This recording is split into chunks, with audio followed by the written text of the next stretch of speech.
Ken thinks the girl looks pretty cute, so he decides, alright, let's actually go on a date this time. Just then, the king shows up from behind and asks, what kind of nonsense are you talking about, bro? What did you just say? Lee smiles and says, yeah, we're going on a date, just to chat a bit. Ken casually replies, yeah, bro, we're not actually going on a date, just having a little conversation, nothing more. The king, slightly flustered, says, alright, we'll deal with this calmly. But Ken realizes that the king has pretty much decided to take him out. Still, Ken keeps joking around because, well, he's the hero of the story. Of course, he's going to make it out alive. The next day, the king tries to kill Ken again, but when he sees him, he wonders, how is this guy still alive? Did he actually come back from the dead? Then Duke arrives and says, alright, guys, let's play a little reverse game. It'll freshen things up. A few days later, Ken feels like checking out his mansion, but when he gets there, he's shocked. This place looks like a complete wreck. Using his magic, he peeks into every room and begins cleaning with his magical powers. Soon, every room sparkles with freshness and light, as if nothing had ever happened. Sylvia arrives and happily joins the other servants because she's about to become Ken's personal maid. She quickly calls a few maids and puts them to work cleaning. Needless to say, after all the fun and chaos, Sylvia and the rest of the staff end up forming one solid team. After all, every story needs a little drama and a touch of fun, and in Ken's life, that's exactly what happens at every turn. But interestingly, not a single speck of dust was left anywhere. Ken explains that he used magic to clean everything. Sylvia then goes off to organize Ken's belongings, while Colin suggests she head home. Ken, being Ken, completely forgets that his older brothers are supposed to visit today. Back at the grand estate, Ken's brothers arrive and congratulate him on acquiring the mansion. They're proud of him and happy to call him their little brother. Ken shows his family around his new mansion, but Graham seems a bit puzzled because he remembers it being in complete ruins before. Ken explains that he used a little magic to restore everything. Sarah feels proud, thinking her son is far more talented than Graham's second wife's child. As Ken gives them a tour of the house, Graham suggests that Ken should decorate it with some kind of art piece. Ken confidently believes he has a solution. He disappears for a brief moment, and when he reappears, Sylvia screams in fear, and all the maids scatter in panic. Standing before them is a massive red dragon. Graham, still keeping his composure, asks Ken, what's the meaning of this? Ken casually replies, this is a red dragon. Graham raises an eyebrow and says, oh, I thought it was my ex-wife. Curious, Graham asks why the red dragon is here. Ken proudly explains, I defeated it single-handedly. This dragon was classified as a disaster-level threat, and no one had ever managed to defeat it before. Graham feels proud to have such a brave son. In this world, the corpse of a dead red dragon is worth 10,000 platinum coins, and Ken realizes that's equivalent to $100 million in his old world. Just then, they hear Sarah screaming from the bathroom, and everyone rushes over. Sarah exclaims, is this really a bathroom? Because this has satisfied me more than Graham ever could. Thinking she might have exaggerated a bit, Graham silently steps inside to investigate. Once inside, Graham is genuinely impressed and mutters to himself, I need a bathroom like this in my mansion too. The guests would be thrilled. Ken is puzzled as to why guests would even come to his house. Graham explains, when a noble becomes the owner of a mansion, it's customary to throw a grand party and invite all the nobles. But Ken isn't thrilled about the idea of hosting a party. Colin steps in and informs him, I've already prepared the guest list for you. Ken noticed that Count Go was also invited, but he really didn't want to see his face. The only name missing from the list was the king's because only a count or high-ranking nobles could extend an invitation to him. Now they realized they had to make all the preparations and prepare gifts for everyone, but Ken had no idea what to give. Sylvia suggested that Ken could prepare gifts in his own style, and Ken loved the idea. Using his magic, they created a glass cup. Since daily use typically involved clay pottery, the glass cup was considered extremely luxurious. As for food, Ken planned to serve hamburgers to everyone. Sylvia thought it was the most delicious food she'd ever had. For drinks, they enjoyed sips of Mountain Dew, which their friends absolutely loved. But then Sylvia said, how can one glass be enough? She grabbed another glass, then another, and then one more. Both of them exclaimed, this is so fun. But before they could continue their antics, Colin interrupted and informed Ken, the king has summoned you. The king, slightly annoyed, asks, hey, why haven't I received an invitation to your party yet? He continues, I'm the one who gave you the mansion. But the Duke waves his own invitation in the king's face and says, Silk is the better girl anyway. The king looks like he's about to cry and says, "I'm really disappointed in how you're treating your future father-in-law." Ken explains the truth and says, "I didn't have time to send the invitation because I've been so busy. So, I decided to invite you personally." The king understands, puffs up like a child trying to act serious, and then informs Ken that Queen Tail SV will also be attending the party. The night of the debut party arrives, and Ken welcomes everyone. Silk enters with the Duke, and Ken compliments her, saying, "You're the most beautiful girl here," followed by, "I'll never let you go." They admire the red dragon statue, and Silk can barely contain her excitement. When it's time for Ken to address everyone, Colin informs him that now is the moment to thank the guests. Ken steps forward, thanks everyone sincerely, and expresses his hope that they're all enjoying the party. His parents sample the drink, and they're thoroughly impressed, not just by the taste but also by the elegance of the glass. Then the king makes his grand entrance. He takes one sip from the glass, and it's as if heaven itself has touched his taste buds. At dinner, the king takes a bite of a hamburger and becomes particularly fond of the white cream sauce. The queen,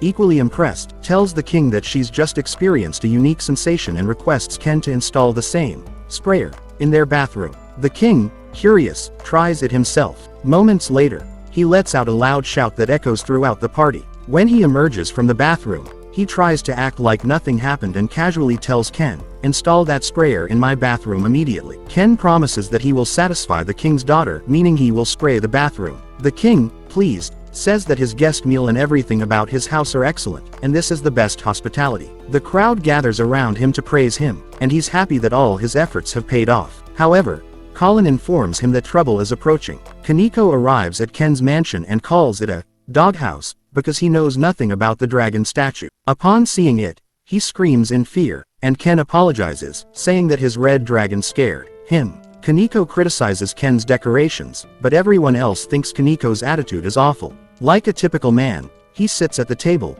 takes a sip of Mountain Dew from Sylvia, and says it's terrible, but then drinks it like a dog to quench his thirst. Ken offers him a hamburger, which Kaneko also criticizes as bad, but he eats the entire thing. All the nobles are watching Ken's mistreatment, and Colin tells him to stay calm. Suddenly, Ken has a brilliant idea. He brings a glass for Kaneko and says, "This is a small gift." Kaneko demands all the glasses in the hamburger recipe. He yells, saying he wants 100 glasses immediately. Ken apologizes and promises to give him the most amazing and valuable thing in the kingdom, something even more surprising than a gem. Hearing this, Kaneko immediately gets excited, thinking he's going to receive the kingdom's greatest and most valuable gift. Then, the king suddenly appears, completely surprising Kaneko. He's shocked and thinks, why has such a big man come to such a small man's house? The king angrily responds that he's here because Ken saved his daughter. The duke asks, did he come after the king? Then, the king threatens Kaneko, saying that if he continues mistreating Ken, he will lose his rank. Kaneko has to apologize and says that he was impressed by the food and drinks, but the king tells him to act like a real noble and orders him to leave. Silk approaches Ken and realizes that it was all part of his plan. The duke asks, did you use them? And Ken responds, yes, I used the king. Hearing this, the king gets a little angry. A week later, Ken runs into Captain Dime while walking. Dime has been sent by the Prime Minister to store some materials from the monsters, so he takes Ken to the storage room. However, Ken finds the room very small. Dime, astonished, asks, is yours that big? Then he asks, are these monster red dragons this huge? But Ken replies, nothing like that. These are legendary earth dragons. Dime is surprised but then tells Ken to leave the monsters in the field. So, Ken takes these rare monsters out of his item box. Seeing the massive number of monsters, Dime asks Ken, are you a hero, or a disciple of some god? Ken hesitates for a moment, and says, nothing like that, before trying to say goodbye and run off. But Dime stops him and asks, would you like to take a test with the other knights and meet their leader? Dime introduces Ken to the other soldiers and informs him that they will be engaging in a duel. However, one of the soldiers is confused and asks in astonishment, should we really be fighting against a 10-year-old? He seems very concerned, so Dime orders him to fight Ken first. The soldier allows Ken to make the first move, and Ken happily agrees. In an instant, he uses his boost ability and disappears right before the soldier's eyes. The next moment, Ken defeats him with a single strike. Ken thanks him and tries to leave, but Dime says, you should try fighting them all at once. Just as Ken is about to fight, their leader yells at them. She asks, why are you fighting with a little kid? And tries to comfort him by giving him a hug. They ask Dime what's going on, and Dime tries to explain, Ken is the one who saved the princess from 50 orcs all by himself. The leader understands and tells Ken, "Now, you'll fight me." Ken asks her, "Why are you holding a real sword?" But she replies, "So it can be more fun," and starts running toward him. Ken tries to stop her, but she skillfully avoids him. She enhances her physical abilities, and both rush towards each other. The soldiers are impressed by the scene because they can see that there is someone who can match the leader's speed. Ken attempts to block her strikes and counterattack, but her defense is excellent. He uses magic and charges at her, but suddenly, she disappears from his sight and teleports next to him. He places his sword at her throat and says, "The duel is over." However, Tijuana experiences the most amazing feeling of her life and hugs Ken, saying she will marry him. Ken, slightly surprised, responds that they just met and he doesn't even know her well. Tijuana introduces herself as Duke's daughter, Tijuana, and explains that even though she's older, she's an elf, and elves live for up to 300 years, meaning she'll stay young for a long time. Ken tries to escape from the clingy girl and says that she should get her father's permission first. However, Tijuana insists that there's no problem, because when she left home, she told her father that she wouldn't return until she found a life partner. Ken still argues that she needs to ask her father and many others for permission. Tijuana remains firm in her decision and tells Dime that she's going to meet the king to set everything up. Both of them reach the king. Tijuana stands up, and her voice changes as she announces that she is going to get married. The king asks, "What does this mean?" Ken explains that he broke through her defense with a wooden stick, and now she wants to marry him. The king, surprised, reveals that Tijuana is not just the leader of the army, she is the princess of a state full of elves. The king surprises Tijuana with shocking news that Ken is already engaged to his daughter and the duke's daughter. Tijuana is taken aback and thinks to herself how amazing Ken is, having won the hearts of both girls. She decides that now, no matter what, she will marry him. Everyone is surprised and wonders why Tijuana thought this way. However, the king tells Tijuana that she must first get her father's permission. Tijuana accepts this and tells Ken that she will take him with her. Ken, surprised, asks where they are going, and Tijuana reveals that they will face each other with swords to strengthen their relationship. The king is shocked, wondering how the most powerful knight in the entire kingdom could possibly lose, and he asks Graham if he knows the secret behind the strength of both Ken and Tijuana. However, Graham doesn't know anything. Duke had informed the king that Ken seemed nervous when he talked about the gods, which raises more suspicion in the king's mind. The count also thinks he can test Ken using ancient books of legends. One day, after an intense training session, Ken is exhausted. He tries to escape, but Duke catches him and brings him to the king's room. The king asks Ken, "Why do you look so troubled?" Ken replies, "It's just, Your Majesty, I'm tired of looking at your face." The king tells Ken that he brought him here to show him something. The count opens a book, which is an emperor-level magic book that once belonged to King Yuya. Ken, surprised, asks, "Can I read this book?" The king gives him permission. Ken opens the book and feels like he's seen these temples before. Eventually, the king understands and tells him that this book is written in a language that no ordinary person can read. Ken looks at the book again, thinking about what he's read. The king explains that this book was originally written by the king in Japanese. Ken fully understands now because he realizes that he has been reincarnated into this world. Now, it becomes difficult for him to hide his true identity in front of the king, but he thinks maybe he can trust these people. He asks the king, "Can you keep everything I'm about to tell you a secret? If not, I'll have to leave this kingdom." The king agrees. After this, Ken revealed that he had memories from his past life. He used to live in the same country where the first king came from, and that country was called Japan. He apologizes to the king for not revealing his true identity until now. Graham, who was present, asks in shock, "Is he really your son?" Ken replies, "The gods confirmed that he is my child when I was 5 years old." The entire room is stunned to hear that he met the gods. Ken smiles and says, "They're all crazy, and I keep meeting them." Graham tells Ken to show his true status, and then everyone is shocked to see his level, which is extremely high. The king is at a loss about what to do next, because the gods' chosen appointment is considered the highest honor in humanity. Even the king should bow before him. But Ken stops him and says, "I don't want any of this." He clearly says that even though he has all the memories of his past life, what he wants in this life is all that matters to him. Everything he ever wanted has already been given to him. A loving family, magical powers, and people who take care of him. There is nothing better than this for him now. In his past life, his family wasn't with him, but now he has everything he ever dreamed of. Then, Ken thanks his father for raising him. He apologizes to the king for hiding the truth and asks the king to continue treating him as he always has. The king humbly accepts this and promises that everyone will be treated the same way as they have been so far. But the king also feels that maybe Ken should have been the one to become the king. Just then, Tijuana enters the room and shows her father's approval to marry Ken. Everyone is surprised to see this. She takes Ken with her. The Duke tells the king, "Don't worry, Ken will always be the same as he has always been." The king simply thinks. The king tells Ken that he fully trusts him and orders everyone in the room to keep this matter secret. His only wish is that Ken protect the kingdom, his family, and also the girls who care about him or might need his help in the future. A few years later, Ken reads the books left by Yuya. It is written that if Ken can read this, he must be from Japan, just like Yuya. The book contains all the information about Yuya's life, and it also mentions that his death was caused by Truck-kun, but unlike Ken, he wasn't reincarnated. He was summoned directly into this world. As Ken is reading the book, Silk and Talus enter. They think he's preparing for the Academy's entrance exam and want to study with him, but Ken tells them he doesn't have time to study with them. The next day, they ask him again to study together, but he tells them they can study together another time and runs off. As soon as he steps outside, his third future wife runs towards him, wanting to train with him. Ken tells her the same thing, that they'll train together another time, and runs off again. Today is special for Ken because it's his 12th birthday. On this day, he can finally join the guild as an adventurer. Inside the guild, he bumps into a red-haired man who looks at him and says, "Hey, are you a little kid?" Ken responds, "We only get one life." Ken laughs to himself thinking that he only has one life, and following his own advice, he decides to charm as many girls as he can. He approaches the receptionist, who asks if he wants to register. Ken decides to hide his barren title,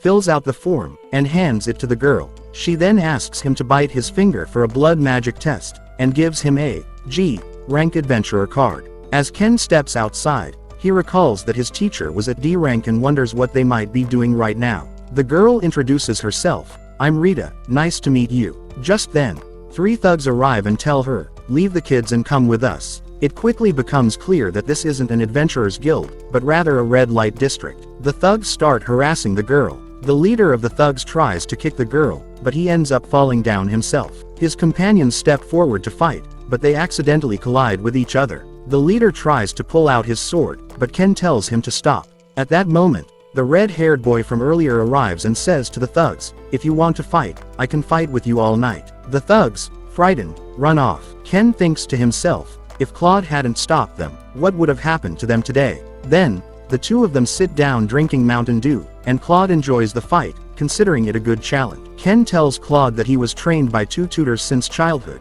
and Claude thinks he has heard something about that. Claude celebrates Ken becoming an adventurer by drinking Mountain Dew with him. Ken asks him, "Why did the thug call you Ice Cream?" Claude laughs and explains that his name is Ice Cream. He wields a fire sword, and his wife uses ice magic. They both trust each other, which is why their ranks have risen quickly. When Ken sees a gold card, he is shocked because that means Claude is at A rank. However, Claude feels that it's nothing compared to the previous king, who had a triple S rank. Just then, a staff hits Ken on the head, and his wife, Rena, asks, "Why are you drinking Mountain Dew?" Claude introduces Rena, saying, "This is Ken, he saved me." Rena looks at Ken and says, "He's adorable." Then she adds, "If anyone bothers him, I'll beat them up, just like I do with Claude." Claude laughs and says, "If I hadn't stopped Ken, he would have caused rivers of blood." Hearing this, Rena slaps Claude hard on the head and tells him to stop drinking Mountain Dew, or else I'll make rivers of blood from you.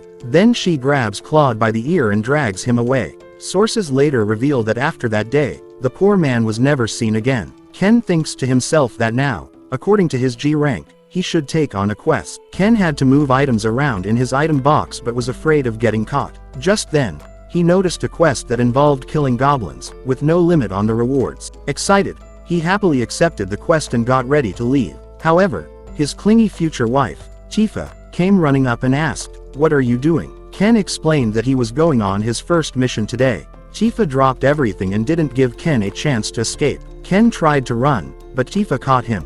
According to sources, after that day, Ken was never seen again. Tifa, excited to fight goblins with her husband, dragged him into the forest. To locate the goblins, Ken used his magic, which led him to their location. Tifa says, "I'll run ahead, you follow me."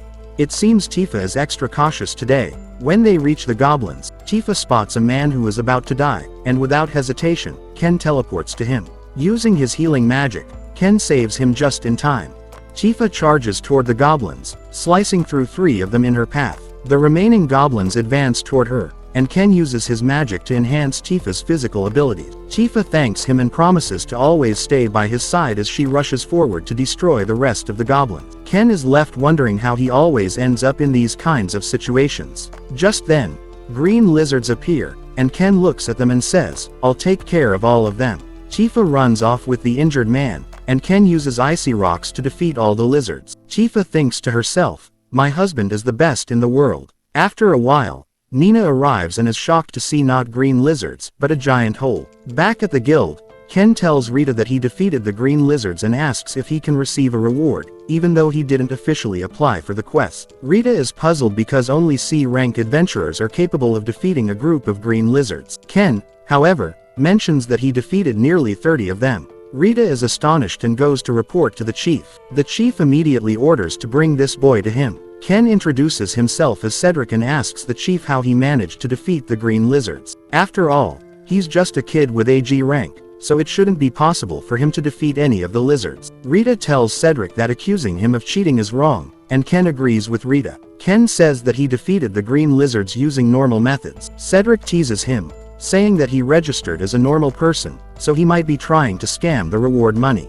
He also mentions that Ken's guild card will be confiscated. Ken wonders what kind of mess he's gotten himself into, but then the guild master enters. The chief informs the guild master that the boy is a fraud. The guild master looks at Ken and thinks he's an interesting person. He sits down and asks the chief why he believes Ken is a fraud. He then tells Cedric that he still has a lot to learn. Afterward, the guild master calls for someone to enter, and Tifa rushes in, shouting that she's happy to see her husband. Ken tells Tifa that they need to keep their identities secret, and after pushing her aside, asks what she's doing there. Tifa explains that she came to the guild to warn everyone about the oxen and lizards. The guild master reveals that he knew Ken was a baron. The chief is shocked, and the guild master tells him that Ken is the same person who saved the princess and Silk from the oxen, and he is the son of Margrave Graham. The guild master then adds that if Ken marries Tifa, they will become brothers-in-law. Ken is surprised to hear that he is Tifa's brother. The guild master then asks Cedric if he still considers Ken a fraud. Cedric immediately lowers his head in apology. Tifa explains that typically, if a commoner insults a noble, the punishment is severe. The person would be stripped naked in the middle of the square and stoned. If they somehow survive, they would then be whipped with nails attached to the whip. If they still manage to survive, they would be stoned again while naked, and if they survive that, they would be whipped again with nails. Hearing this, everyone thinks it's a bit too much. Tifa then adds that such a person would typically be hanged, but Ken says that he would never do such a thing. He accepts the apology and advises that before accusing anyone in the future, they should conduct a thorough investigation. The guild master tells Ken that he will accept his victory over the lizards, but he will no longer remain at the G rank. As an apology, he orders that Ken's rank be raised to C rank. Tifa argues that this is too low, considering Ken defeated a dragon and even beat it with a wooden stick. Cedric, hearing this, is shocked. After gathering all the information, Tifa's brother raises Ken's rank to A rank. He asks Rita and Cedric to handle the paperwork and apologizes to Ken. The guild master thanks Ken for understanding everything and taking care of his sister. He also acknowledges that he knows Tifa forced Ken into this marriage. Tifa admits that she had already confessed her love, and Ken tells her to explain everything or people might misunderstand. However, her brother knows how foolish his sister can be. Ken is happy to know he's not the only one who is wise, and the gods still think Ken is the same as before. The god of magic asked Genom why he decided to double all the blessings. Genom replied that he needed to become even more powerful because Aaron's seal was about to break, and when that happens, the world will be in trouble. Aaron has been sealed for 300 years, and during this time, Ken needs more training before Aaron comes to destroy the peace of the world. There is only one way to train Ken, and all the gods agree that Ken should be trained under a mysterious individual. On the day of the exam, Sylvia is worried because Ken has slept too much, and she didn't wake him up early. She quickly tells him to drink milk for breakfast, but Ken runs off, and she feels a little sad because he's grown up now and only likes cow's milk. Ken teleports directly to the exam site and thinks to himself as he walks into the class that Telis and Silk aren't taking the exam with him.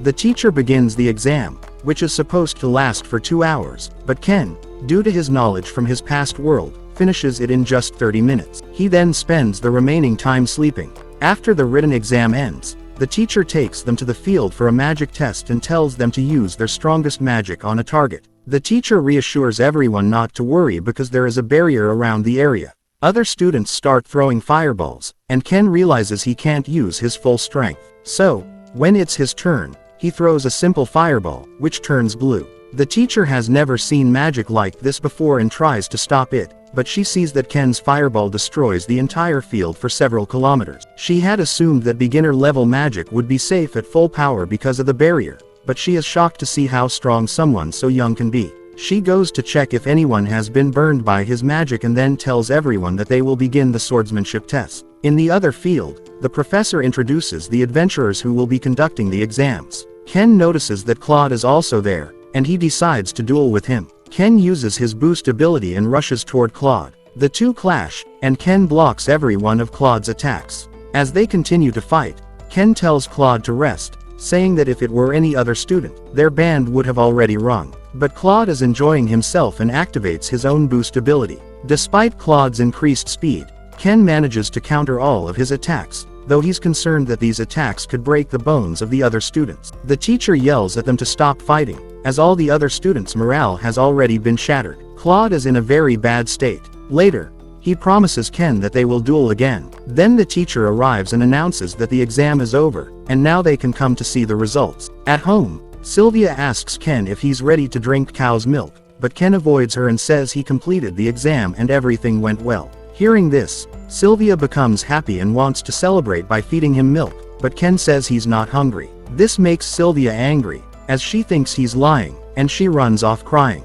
Inside the palace, the king asks Ken what mischief he has done this time, and Ken replies that he's tired of his meaningless questions. Radha tells him to be quiet and then asks where he took the exam. Neither Tellus nor Silk had seen him, and Ken doesn't remember seeing them either. He says he entered through the south gate. The king asks Ken if he knew there were 2 entrances to the academy. Ken says he knew the north gate was for the wealthy, while the south gate was for the unemployed and thieves. The king then asks which gate Ken used to enter. Ken realizes that he entered through the wrong gate, which caused several problems. When the teacher contacted the Duke and informed him about the incident, the Duke immediately understood that this was the same Ken. The Count shows him the bill for all the expenses, and Ken asks for forgiveness this time. The king then sends Ken away, telling him never to show his face again. The day of the results arrives, and Ken looks for his ranking but can't find himself anywhere. Silk rushes over to congratulate him for topping the class. At the gate, Ken sees his sister, and she runs over to hug him,